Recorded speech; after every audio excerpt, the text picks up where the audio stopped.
గమనించుకోవచ్చు. మొదట 2018 నుంచి 19 ఎన్నికల దాకా ఇన్ఛార్జిగా మీ అందరితో కలిసి పోరాటాలు చేయటం, పనిచేయటం, శాసనసభ్యుడిగా గెలిచిన తర్వాత నియోజకవర్గంలో మీ అందరితో కలిసి పనిచేయటం, కోవిడ్ కష్టకాలంలో ఎట్లా మనం ప్రజలకు సేవలు అందించాం, గత సంవత్సరంన్నర బట్టి నేను ఏ ఇబ్బందులు పడతా, ఏ రకంగా ఆగిపోయాను అనేది కూడా స్లో అయిపోయింది కూడా మీరు అందరూ గమనిస్తూనే ఉన్నారు. ఈ విషయాలన్నీ క్లుప్తంగా ఒక్క 10 నిమిషాలు మీకు తెలియజేసి, నా కుటుంబానికి ఈ రోజున నా ఇంటికి పిలిచి మీ అందరినీ, నన్ను ఇంతకాలం గౌరవించిన మీ అందరికీ, నా కుటుంబ సభ్యులకి నా అనుకోని మీ అందరి గుండెల్లో పెట్టుకున్న మీ అందరినీ ఈ రోజు నా ఇంటికి పిలిచి భోజనం పెట్టి పంపించాలని ఈ కార్యక్రమానికి ఏర్పాటు చేయడం జరిగింది.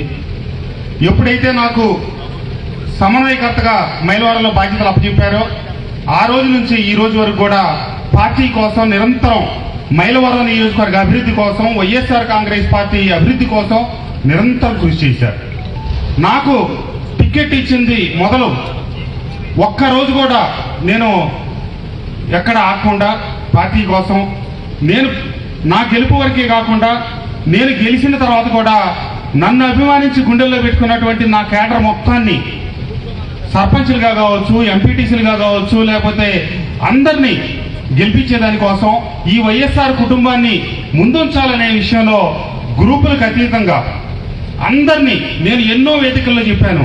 నాకు వర్గం లేదు, గ్రూపు లేదు, నా వర్గం అంతా జగన్మోహన్ రెడ్డి గారి వర్గమే, జగన్మోహన్ రెడ్డి గారిని అనుసరించి నేను పనిచేస్తున్నాను కాబట్టి గ్రూపుల్ని నేను ప్రోత్సహించను అని చెప్పి నేను ముందుకు తీసుకొచ్చాను. కానీ నేను ఎంత చిత్తశుద్ధితో పనిచేసినా ఎన్నో వేదికల మీద నేను ఒకటే చెప్పాను, శాశ్వతంగా నేను ఎప్పటికీ వైఎస్ఆర్ కాంగ్రెస్ పార్టీ వేదిక నుంచే పనిచేస్తాను, నాకు వేరే పార్టీలు మారే ఆలోచన లేదు, వేరే రకాల ఉద్దేశాలు లేవు అని చెప్పి నేను పలు పర్యాయాలు, ఎన్నో సందర్భాలు, ఎన్నో రకంగా చెప్పడం జరిగింది. కానీ దురదృష్టవశాత్తు కొన్ని సంఘటనలు నన్ను తీవ్రంగా బాధించినాయి.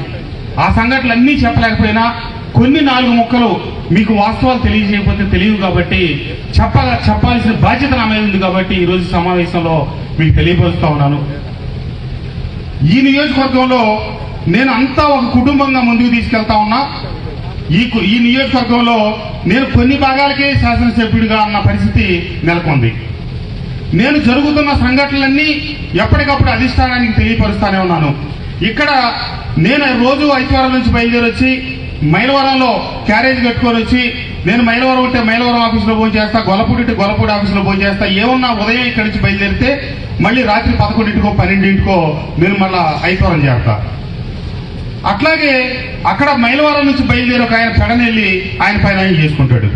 నేను ఈ 5-6 సంవత్సరాల కాలంలో నా వల్ల మంచి కావాలి అంటే ఇక్కడ నేను మంచి చేశాను తప్పితే నందిగామ నియోజకవర్గంలో ఎక్కడ ఒక్కరోజు ఒక రాజకీయ జోక్యం కానీ, ఒక అనుచిత కార్యక్రమం కానీ, ఒక మాట అంటం కానీ, పార్టీని ఇబ్బంది పెట్టడం కానీ ఏ ఒక్కరోజు ఒక పని చేయాల.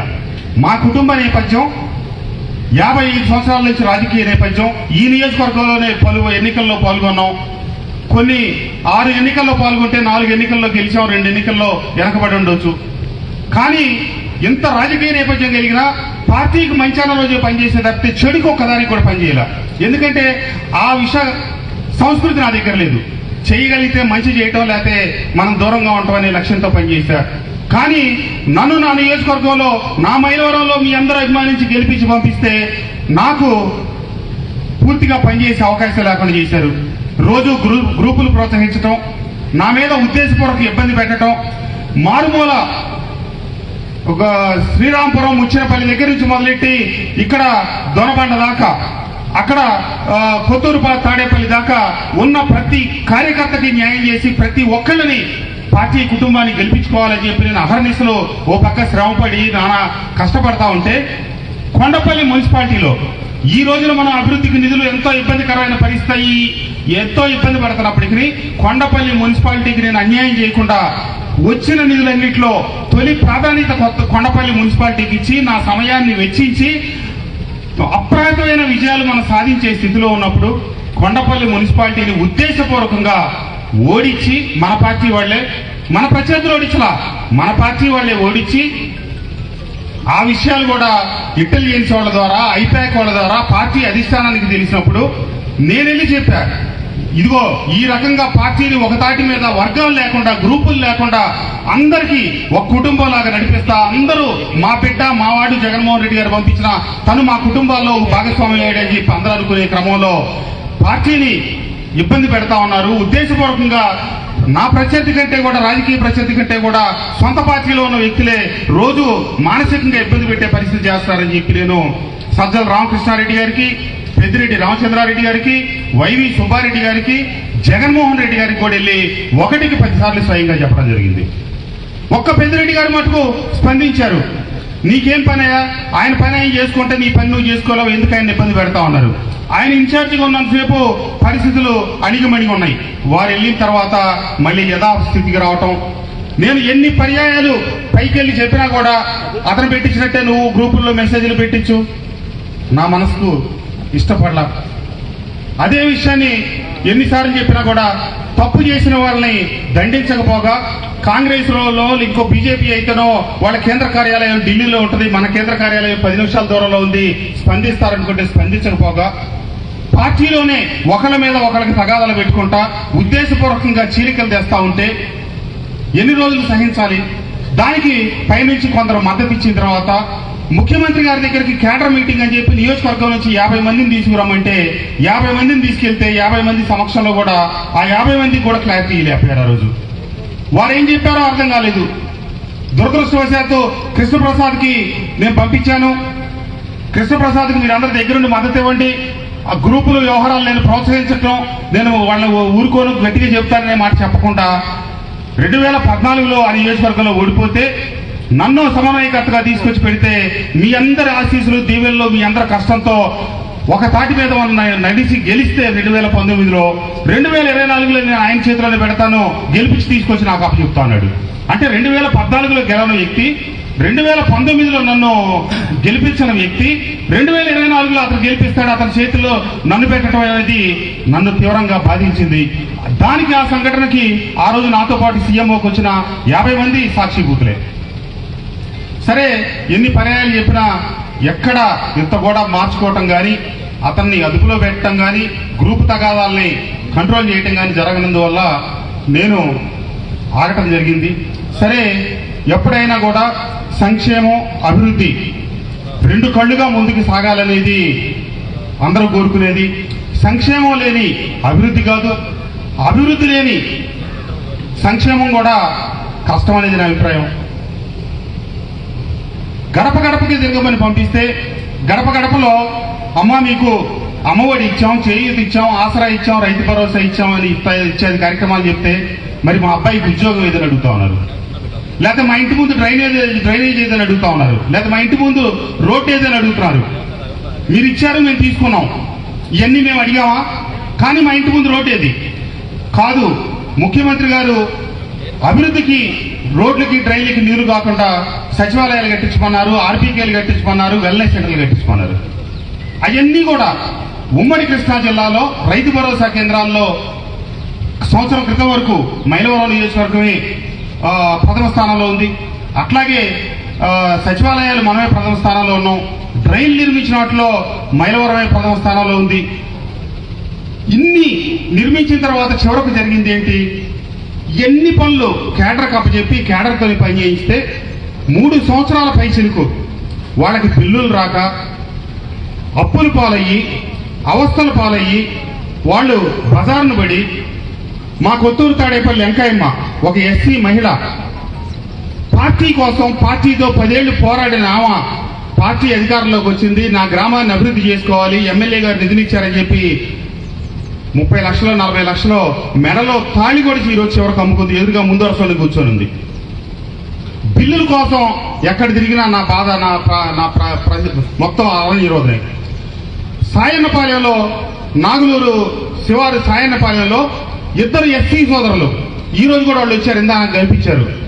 పాపం ఒక ప్యాకేజ్ తీసుకుని 30 లక్షల రూపాయలు డ్రైన్లు కడితే ఈ రోజుకి వాళ్ళకి బిల్లులు రాని పరిస్థితి. ఏదో వాళ్ళు కట్టి ఇప్పుడు 4 సంవత్సరాలు అయ్యి ఆ డ్రైన్లు కూడా పాత పడిపోయింది. మరి క్యాడరు అవస్థ పడుతున్నారు అని చెప్పి నేను సీఎంఓలో ఇటీవల జరిగిన ఒక సమావేశంలో వాళ్ళ దృష్టికి తీసుకొచ్చి మనం క్యాడర్ను బతికించుకోవాలి, క్యాడర్ను కాపాడాలి అని చెప్తే అక్కడ మన పార్టీకి సూచనలు సలహాలు ఇచ్చి ఈరోజు రాజకీయ వర్గాలకి ప్రత్యామ్నాయంగా మన పార్టీ ఏర్పరిచినటువంటి వ్యవస్థ, రాజకీయ వ్యవస్థ అంటే రాజకీయాల మీదగా నడవాల్సిన వ్యవస్థ స్థానంలో కన్సల్టెంట్లు పెట్టుకొని నడుపుతా ఉంటే వాళ్ళకి కింద ఉన్న బాధలు ఏం తెలుస్తాయి. అతను అన్నాడు, క్యాడర్ హ్యాపీగా ఉంటే పబ్లిక్ అన్హ్యాపీగా ఉంటారు, పబ్లిక్ హ్యాపీగా ఉండాలంటే క్యాడర్ అన్హ్యాపీగా ఉండాలి. అంటే క్యాడర్ బిల్లులు రాక అవస్థ పడితే ప్రజలు సంతోషిస్తారనేది ఆయన అభిప్రాయం. మరి ఆ మాట మీరు ముందే చెప్తే మన కొత్తూరు తాడేపల్లి వెంకయ్యతోనో సాయనపాలెం పిల్లలతోనో మనం పనులు చేయించామంటే వాళ్ళకు రూపాయి లాభం వస్తే వాళ్ళు ఆర్థికంగా కార్యకర్తలు 10 ఏళ్ళు పార్టీని నమ్ముకొని పనిచేశారు కాబట్టి వాళ్ళు ఆర్థికంగా నిలదొక్కుకోవడం మంచిదనే ఉద్దేశంతో వాళ్ళకి పనులు ఇచ్చాం కానీ వాళ్ళని ఆర్థికంగా అవస్థపాలు చేయాలని అయితే మనం ఇవ్వలేదు కదా. పార్టీకి పెట్టిన రోజు నుంచి జెండా ఎత్తిన రోజు నుంచి పనిచేసిన సీతారామరెడ్డికి మైలవరంలో 4-5 కోట్ల రూపాయలు పని చేయి తమ్ముడు అంటే పాపం పార్టీ కోసం మన కోసం పనిచేస్తే 4 ఏళ్ళు బిల్లులు రాకపోతే వాళ్ళ తాత ఇచ్చిన తోట కూడా అమ్ముకోవాల్సి వచ్చింది. మరి వీటన్నింటినీ పరిగణలోకి తీసుకోమని నేను చెప్తే ప్రజలు సంతోషంగా ఉంటే చాలు. అంటే జన్మభూమి కమిటీల్లో ఎక్కడో అవకతవకలు జరిగినాయి అని ఈరోజు వైఎస్ఆర్ కాంగ్రెస్ పార్టీ కార్యకర్తల మొత్తాన్ని 10 ఏళ్ళు పార్టీ జెండా మోసిన కార్యకర్తల్ని వీళ్ళు ఏడిస్తే ప్రజలు నవ్వుతారని చెప్పి వీళ్ళని ఇబ్బంది పెడతామా? 10 ఏళ్ళు పార్టీ జెండా మోసి పార్టీ కోసం నానా అగసాట్లు పడి అవస్థలు పడి ముందుండి నడిపించిన వాళ్ళని ఈరోజు ప్రభుత్వానికి మీరు పెట్టుబడి పెట్టేస్తారా? ప్రభుత్వానికి కార్యకర్తలు పెట్టుబడి పెట్టాలా? 2,000 కోట్ల రూపాయలు ఇది సంక్షేమ పథకాలు ఇచ్చే మనం వాళ్ళకి ఇచ్చే 2,000 కోట్ల రూపాయలు ఇచ్చే రాష్ట్ర వ్యాప్తంగా ఇంత ఇబ్బంది పడే పరిస్థితి లేదు కదా. ఈ విషయాలన్నీ తీసుకెళ్ళినా మనం ఏమీ చేయలేని పరిస్థితి. ఇంకా నేను చెప్పాను, ఎన్నో సందర్భాల్లో చెప్పాను, నేను ఎన్నికైనా వెంటనే ఒక విషయం జరిగింది. దేవినేని ఉమామహేశ్వరరావు రాజధాని ఇక్కడ ఉండదు, ఈ ప్రభుత్వం చీల్చి చెండాడి రాజధాని సర్వనాశనం చేస్తుందని చెప్తే నేను ఆ రోజు ఛాలెంజ్ చేశాను, మా రాజధాని ఇక్కడే ఉంటది. ఎందుకు చెప్పాను నేను రాజధాని ఇక్కడే ఉంటుందంటే, ఎన్నికలకు ముందు నేను ముఖ్యమంత్రి గారిని స్వయంగా వ్యక్తిగతంగా అడిగాను. ఇంకొక వ్యక్తి కూడా నాతో పాటు అప్పుడు మా ముగ్గురు కలుపుతున్నాం. అన్న రాజధాని మీద మన వైఖరేంటి అంటే, చెప్పాం కదా ప్రసాద్, మనం అసెంబ్లీలో కూడా చెప్పాం కదా, మనమే ఇక్కడే ఉంటాం అన్న అని చెప్పాం కదా అని చెప్పారు. మరి ఈరోజు మనం అధికారంలోకి వస్తే రాజధానిని డిస్టర్బ్ చేస్తారని చెప్పి ప్రతిపక్షాలందరూ గొడవ పెడతా ఉన్నారు కదా, మనం క్లారిటీ ఇస్తే బాగుంటుంది కదా అన్న. అంటే మనం ఇల్లు కట్టుకుంటున్నాం, ఆఫీస్ కట్టుకుంటున్నాం, మనం విమర్శించే వాళ్ళకి ఇల్లు లేదు, ఆఫీస్ లేదు, మరి వాళ్ళు మనకి విమర్శించే అర్హత ఎక్కడుంది? కాబట్టి మనం రాజధానిని సమర్థిస్తా చెప్పాం, రాజధానిని ఇక్కడ ఒప్పుకున్నామని చెప్పి ఆ రోజు ఎన్నికలకు ముందు నేను పార్టీలో చేరేటప్పుడు ముఖ్యమంత్రి గారు నాకు స్వయంగా చెప్పారు. ఆ దన్నుతో నేను శాసనసభ్యుడు అయిన తర్వాత ప్రతిపక్ష నాయకుడు మాట్లాడుతుంటే నేను చెప్పడం జరిగింది. మళ్ళీ వెనక టీవీలు ఉన్నాయమ్మా, టీవీ కెమెరాలు ఉన్నాయి, డెజిల్ ఎట్లా జరుగుతూ ఉంటే నేను చెప్పాను, ముఖ్యమంత్రి గారు చెప్పారు కదా, మాట తప్పరు మడమ తిప్పని వ్యక్తి కదా అని చెప్పి నేను అదే మాట చెప్పడం జరిగింది పలు వేదికల మీద. కానీ తర్వాత రాజధానిని 3 రాజధానులని మనకి 16 నియోజకవర్గాలు, అక్కడ 17 నియోజకవర్గాలు గుంటూరు జిల్లాలో, మొత్తం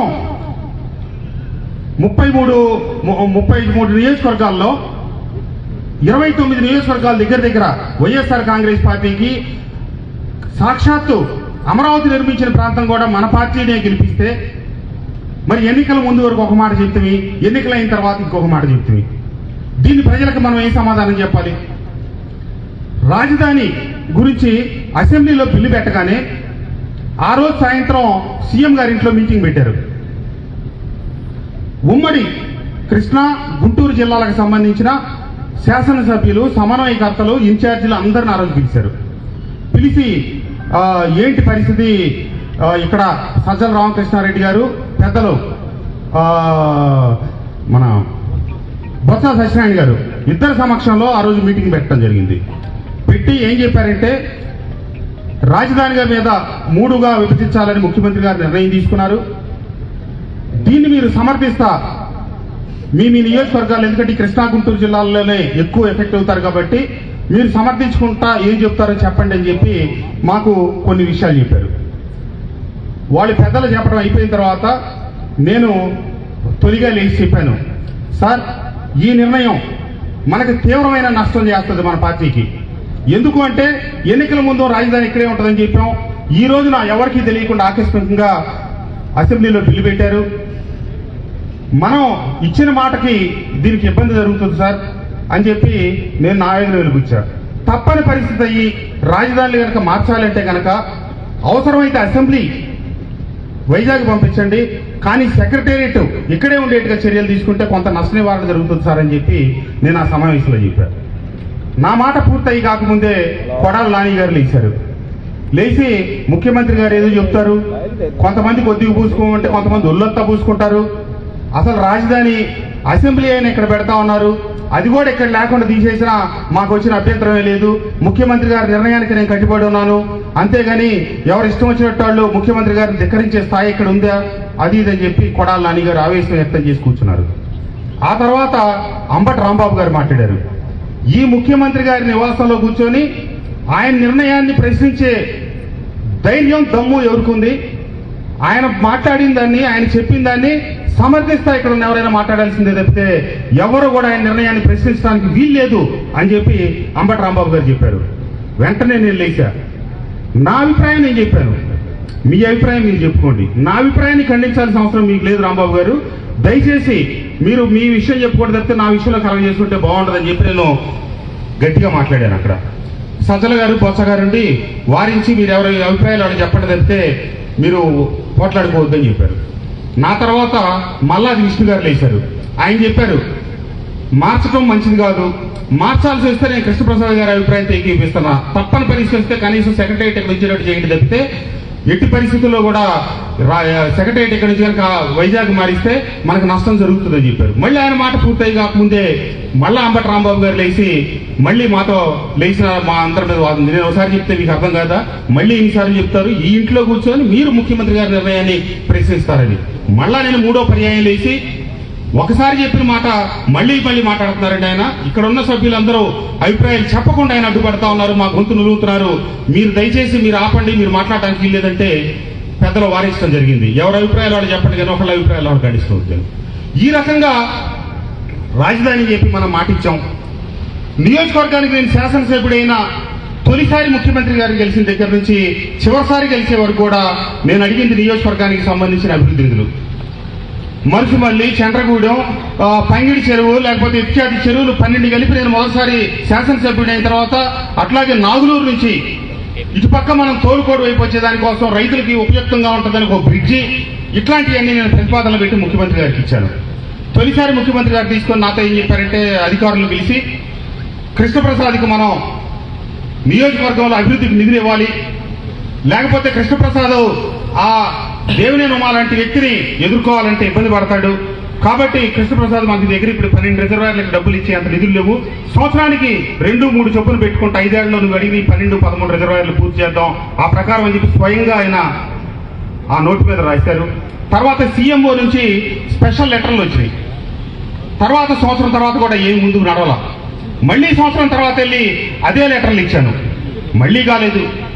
మూడోసారి ఇచ్చాను, ఒక్కటి కాలేదు. నాలుగోసారి ఇచ్చాను, అవన్నీ నా దగ్గర ఉన్నాయి, మళ్ళీ ₹1 రాలేదు.